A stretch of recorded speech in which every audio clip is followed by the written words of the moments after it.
हम लोगों ने एक ऐसी सीट डिसाइड करी, हम लोगों ने प्राचा साहब को कहा कि Rampur is the seat in UP कि जहां से बीजेपी जीती हुई है, और मुझे लग रहा है कि this is the best seat जहां पे हमारे समाज के लोगों का हमें पूरा समर्थन मिला है कि आप आए, और वहां पे मुस्लिम समाज का भी पूरा समर्थन मिला, और वो हमें बुला रहे हैं कि आप आए और यहाँ से चुनाव लड़े। और मैं जितने भी विपक्षी दल हैं, मैं आज ट्रू सेंस में आपको कहना चाहती हूँ कि एक बहुजन समाज की बच्ची आप सबसे रिक्वेस्ट करती है कि इस सीट को एनडीए को छोड़ के, बीजेपी भाजपा को छोड़ के, बाकी जितने भी गठबंधन हुए हैं, जितनी भी राजनीतिक दल है, जितना भी ऑपोजिशन है, इस सीट पे अपने लोगों को ना उतारे, अपने कैंडिडेट्स को ना उतारे, और इस सीट को एक ऐसा रोल मॉडल, एक ऐसा मतलब मॉडल पेश करें बीजेपी के सामने और उन्हें दिखाएं, ताकि जब फर्स्ट फेज के चुनाव हो जाएं तो हम इतने मजबूती से जब इस सीट पर चुनाव हो तो जाके जो सेकंड और थर्ड सीट, फोर्थ सीट के चुनाव हो, उसमें हम ईवीएम से चुनाव करवाने की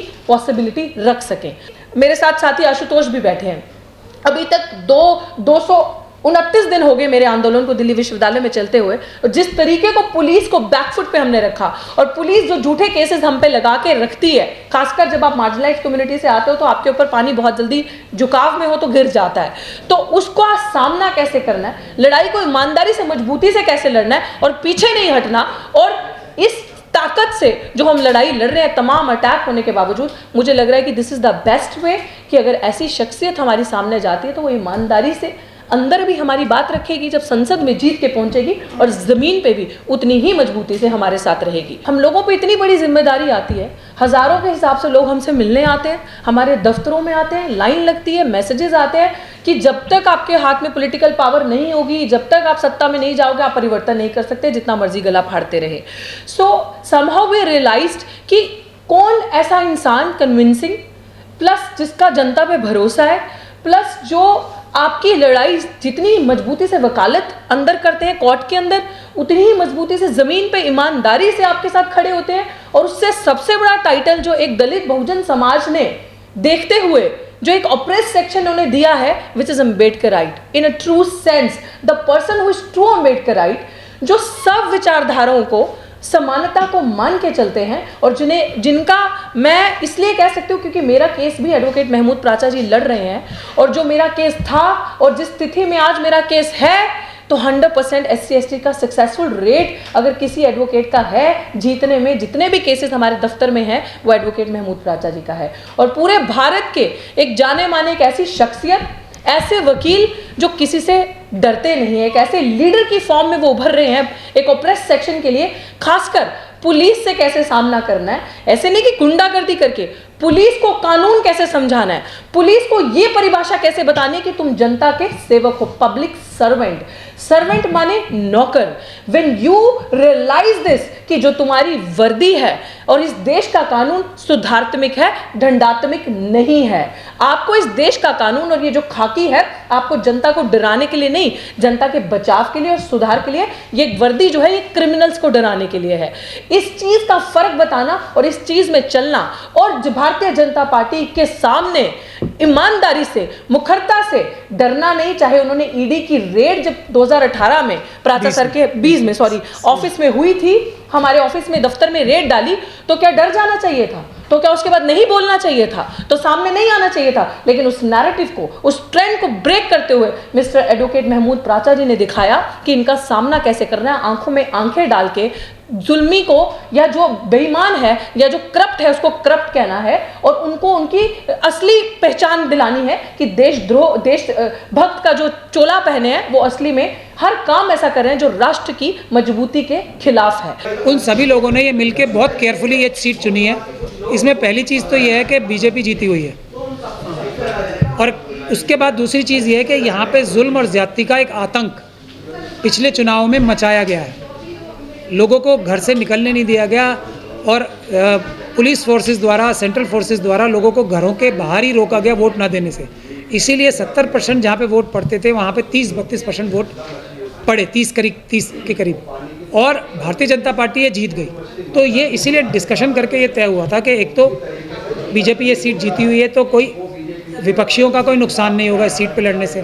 संविधान की लोहे की दीवार मुझे माना जाता है देश में सबसे मजबूत, तो ऐसी एक दीवार की आवश्यकता है रामपुर जैसे क्षेत्र में, कि लोगों को कॉन्फिडेंस देने के लिए और पुलिस और प्रशासन की गैर कानूनी कार्रवाइयों को, अपराधों को रोकने के लिए मुझे सबसे मजबूत व्यक्ति माना जाता है देश में।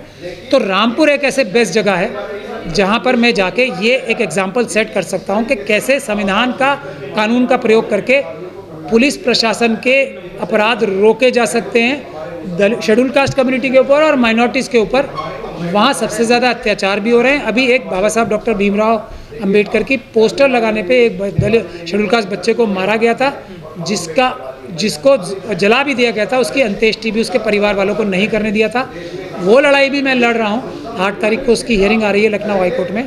तो यही सब बातें सोच के मुझे कैंडिडेट बनाया गया है वहाँ का, और मैं इस लड़ाई को लड़ने के लिए तैयार हूँ। अगर आज भी कोई विपक्षी दल का नेता मुझसे फ़ोन करके मुझे कन्विंस कर देता कि आपसे बेहतर कैंडिडेट संविधान की लोहे की दीवार बनने के लिए हमारे पास है, तो मैं अभी भी रामपुर से विड्रॉ कर लूँगा। लेकिन रामपुर में जो अखिलेश यादव चुनाव लड़ने आ रहे हैं सर समाजवादी पार्टी से। मैं कह तो रहा हूँ, अभी तक तो ऐसा नहीं पता मुझे, ना अभी तक कोई बसपा का कैंडिडेट डिक्लेयर हुआ है। आप लोगों ने बताया मुझे कि यहाँ शायद अभी कर दिया है हमारी प्रेस कॉन्फ्रेंस के दौरान ही। तो मैं यही कहूँगा कि कोई कैंडिडेट वहाँ ना दें अगर मुझे वो एक अच्छा कैंडिडेट मानते हैं। मैं, दुनिया जानती है कि मैं मर सकता हूँ लेकिन आरएसएस और बीजेपी के साथ नहीं जा सकता, तो उनके खिलाफ ही रहूँगा। दूसरा, मुझे देश का सबसे मजबूत सिपाही माना जाता है इस वक्त आरएसएस और बीजेपी को रोकने के लिए, तो वो भी बेनिफिट मेरे साथ है। लेकिन फिर भी अखिलेश यादव जी अगर मुझसे कहते हैं कि वो अपना जो उनकी जो मसरूफियत है पूरे देश में कैंपेनिंग करने से,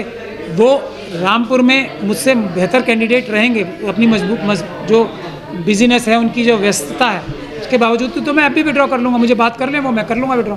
जनता को बहुत साफ तौर पे जवाब दे सकता हूँ। भानु जी का जवाब आप भानु जी से पूछ सकते हैं। मैं ईवीएम को हटाने के लिए मैं किसी बड़े पेड़ की छाया में जाके चुनाव नहीं लड़ रहा हूँ। इंडिया गठबंधन मेरे खिलाफ, मेरे सामने या रामपुर से कोई कैंडिडेट ना दे, लेकिन अगर उनके पास कोई मुझसे बेहतर कैंडिडेट है तो अब भी मैं उनसे बात चाहते हैं तो अकेले कैसे हरा सकते हो ईवीएम को आप?